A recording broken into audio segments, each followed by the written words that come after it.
Here we go. I have one more way that we can graph parabolas, but first, here's a review. Try these two problems by yourself. I'll give you a hint. This one has no parentheses, so you're going to use negative b over 2a to find the vertex, and that is in vertex form. So pause it, try those two, and here we go. All right. I'm going to graph I think the easier one. This is called vertex form. It has parentheses, one set of parentheses. I can find the vertex right away. It is opposite on the inside, same on the outside. So the vertex is positive 4, positive 6. 1, 2, 3, 4. 1, 2, 3, 4, 5, 6. There's the vertex. It's a parabola because it's squared. And the minus sign tells me that it is going down. Boom. Boom. Okay, not so bad. Yep, we learned that yesterday. All right, this one we learned last week, and it's negative b over 2a. b is 2, so it's minus 2 over 2 times a. a is 1, comma, something. So that's 2 times 1 is 2. Negative 2 divided by 2 is negative, what's going on here? There we go. Negative 1, comma, something. To figure out the something, we plug it in for x.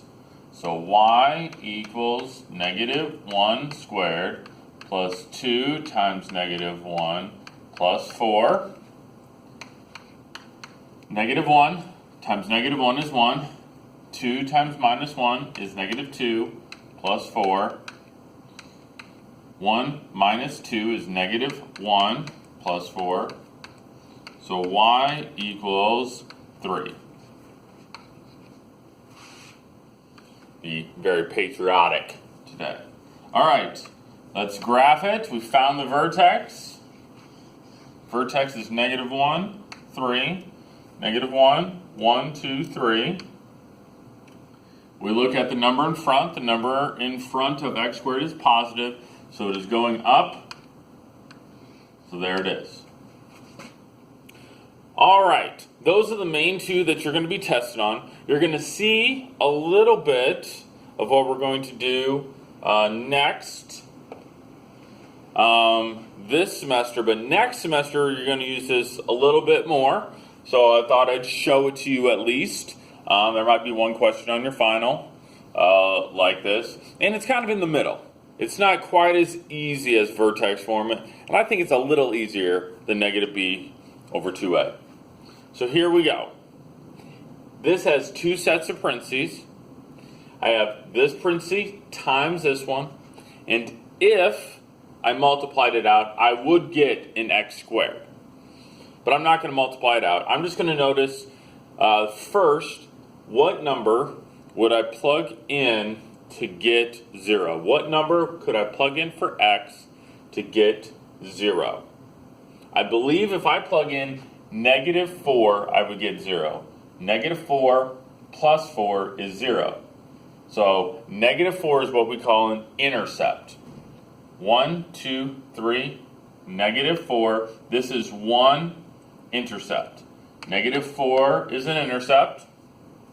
What number would I plug in for x that would give me 0? I believe it's positive 2. 2 minus 2 is 0. 1, 2. So the parabola is going to go through those 2 points. Okay, the parabola is going to go through those 2 points. That's not too bad. Where do you think the vertex is? Well, the vertex is going to be in the middle of these two intercepts. So we count to see what's in the middle. 1, 2, 3, 4, 5, 6. They're 6 apart. So I believe half of 6 is 3. So you go 3 from either direction. 1, 2, 3. The vertex is here at negative 1. So the vertex is at negative 1, comma, something. The vertex is in the middle, so it's at negative 1. But is the vertex up here? Is the vertex way down here? How do I know exactly where the vertex is?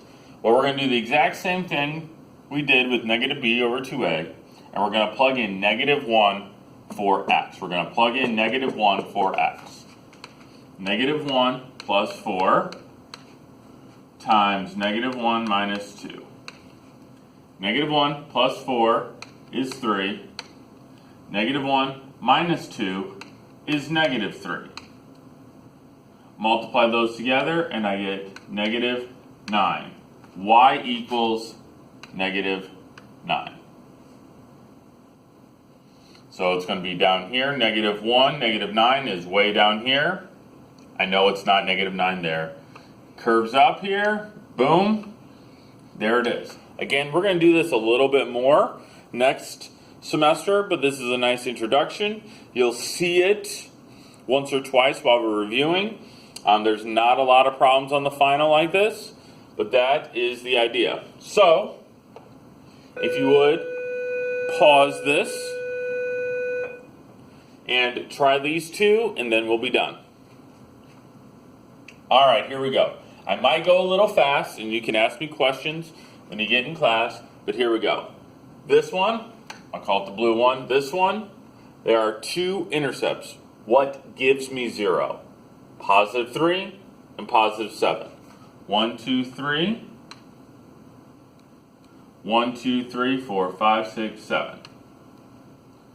The vertex is in the middle, so that'd be 1, 2, which is, what is that? 1, 2, 3, 4, 5. The vertex is at 5, comma, something. I don't know if it's way up here or down here, but it's 5 something. To figure out the something, we plug 5 into the equation. So we have 5 minus 3 times 5 minus 7. That's 2 times negative 2, or 2 times negative 2 is negative 4. Negative 4. So 5, 1, 2, 3, and 4 is down here. Curve this up, and there you go. Last one, and then we're done. The intercepts are negative 5 and negative 3. That's what gives me 0. 1, 2, 3, 4, 5. The vertex is in the middle. The vertex is in the middle. So that is at, I believe, negative 4. So the vertex is going to be at negative 4, comma, something. We plug it back in to see what we get. So we have minus negative 4 plus 5 times negative 4 plus 3. Still have this minus out here. If you want to put a minus 1, that might help you. Negative 1 times negative 4 plus 5 is positive 1. Negative 4 plus 3 is negative 1. Negative 1 times 1 is negative 1.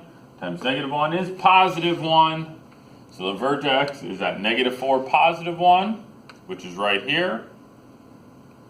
Again, don't fret. Maybe you're a little confused. It's fine. We'll review this.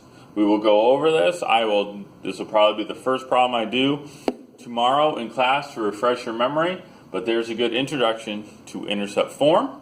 I have a joke. Here it is. Normally in the semester it would be about Thanksgiving. So that's why it's a Thanksgiving joke.